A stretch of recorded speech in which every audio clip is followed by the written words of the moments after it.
Te invitaron a dar un taller o una conferencia y no sabes por dónde empezar a analizar tu audiencia. Quédate en este video que te voy a comentar 5 claves para que puedas analizar a tu audiencia y saber con qué te vas a encontrar ese día de la presentación. Así que vamos a ello.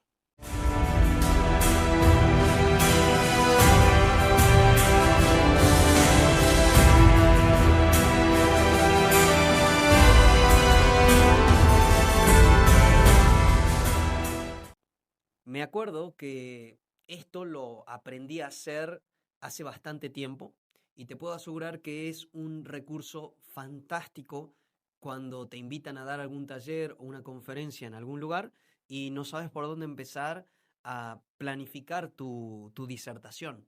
Si vos querés saber cómo planificarla por completo, hay dos cosas que tenés que tener en cuenta.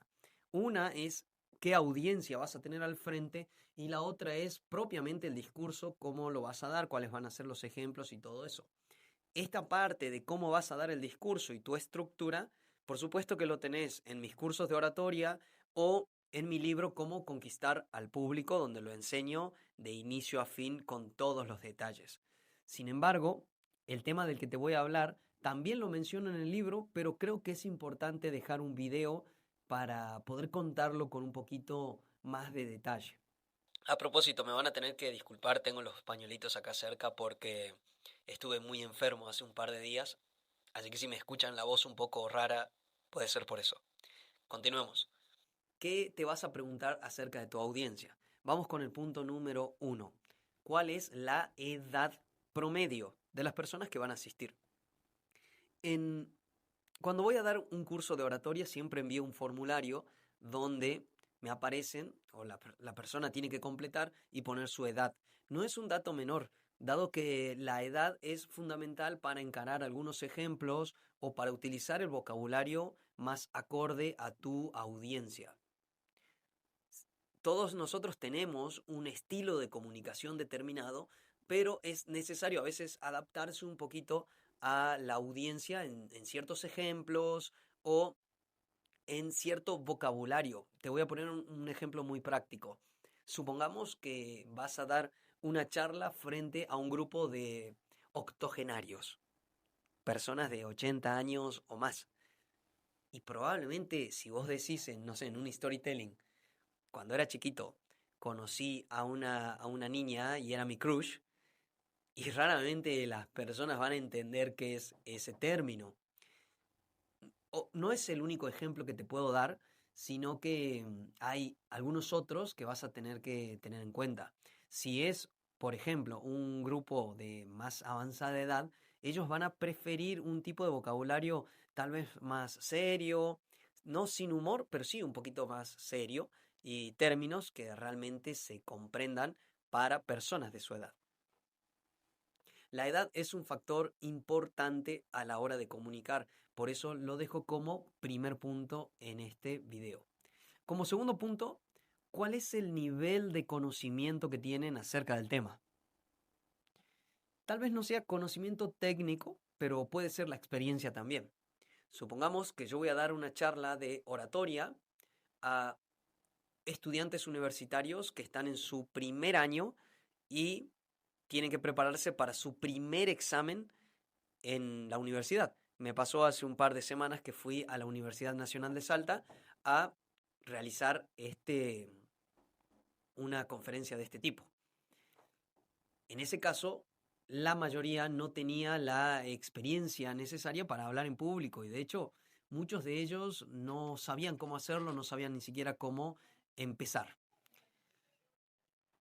Esto del conocimiento técnico es algo a tener en cuenta también por ejemplo, si yo voy a dar una charla, no sé, de historia y voy a darla a profesores de historia, y obviamente tengo que tener mejores argumentos, tengo que sustentar la parte teórica de otra manera, aportar muchos más datos específicos y proponer una enseñanza basada en argumentos mucho más firmes.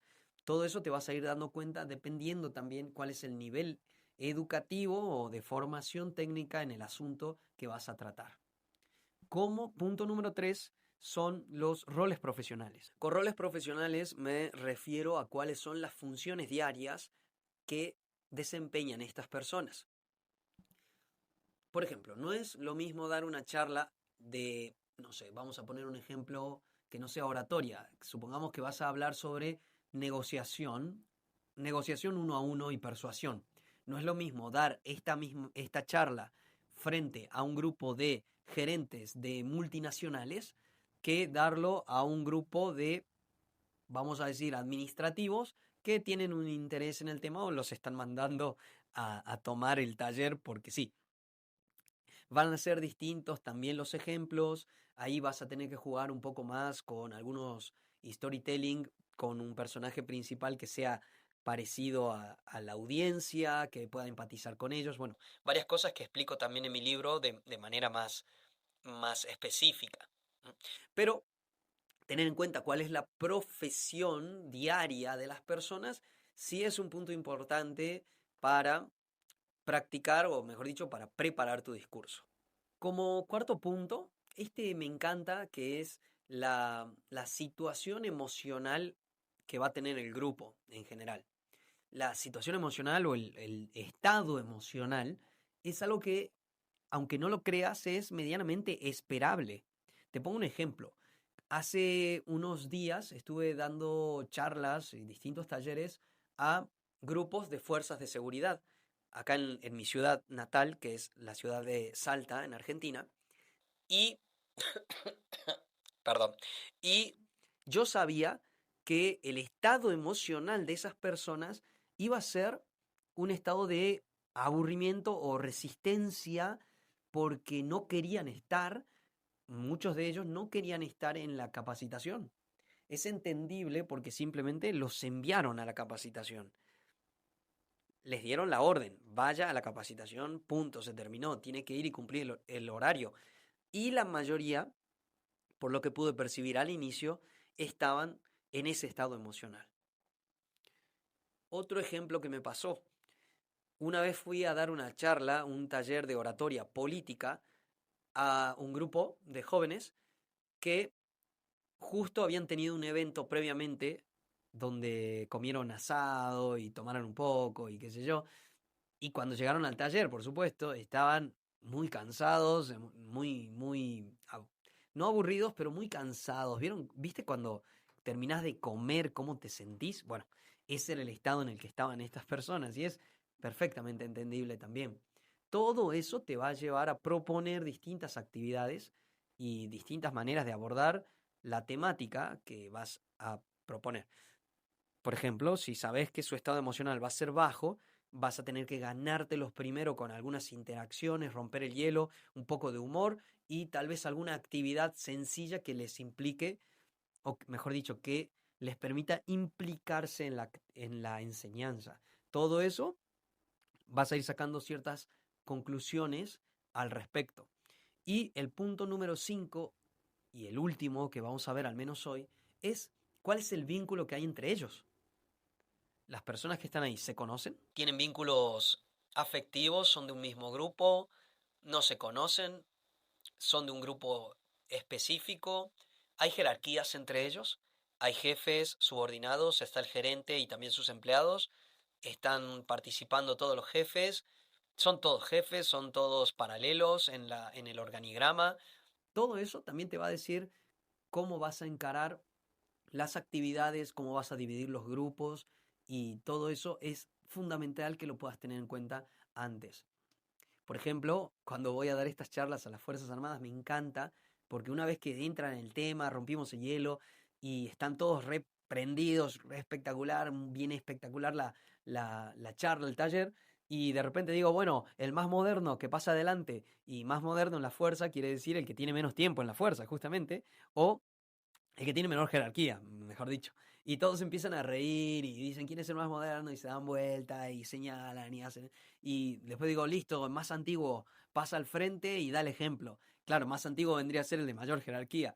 Y esos tipos de juegos yo sé que los puedo hacer con ellos porque he tenido en cuenta previamente cuál es el vínculo que hay entre, entre las personas que están ahí. Por eso te digo, es tan fundamental saber de tu audiencia que este video se queda corto para poder explicarte todas las cosas que tenés que tener en cuenta. Como te decía, en mi libro Cómo conquistar al público, lo detallo un poquito más y hago otras preguntas, algunas más generales, pero todas apuntadas al conocimiento de la audiencia. Esto es importante para vos como orador. Finalmente, sé que parece que es mucho trabajo, no creas que es así siempre.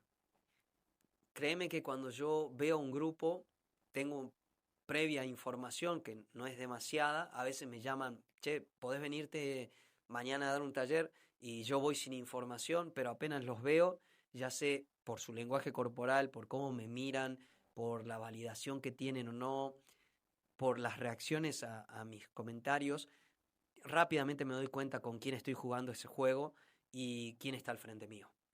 Una vez que vos tenés cancha, esta información te sirve muchísimo, puede potenciar un montón, pero cuando llegas al lugar, rápidamente podés sacar conclusiones vivas en el momento. Y yo sé que puedes llegar a ese nivel. Hoy hemos visto estas 5 claves para que puedas analizar a tu audiencia, que te van a servir un montón para tus próximos talleres o conferencias. Por lo tanto, tenelas en cuenta y decime luego qué tal te va con este análisis. Soy el profesor Maximiliano y quiero que cumplas tu sueño de hablar en público.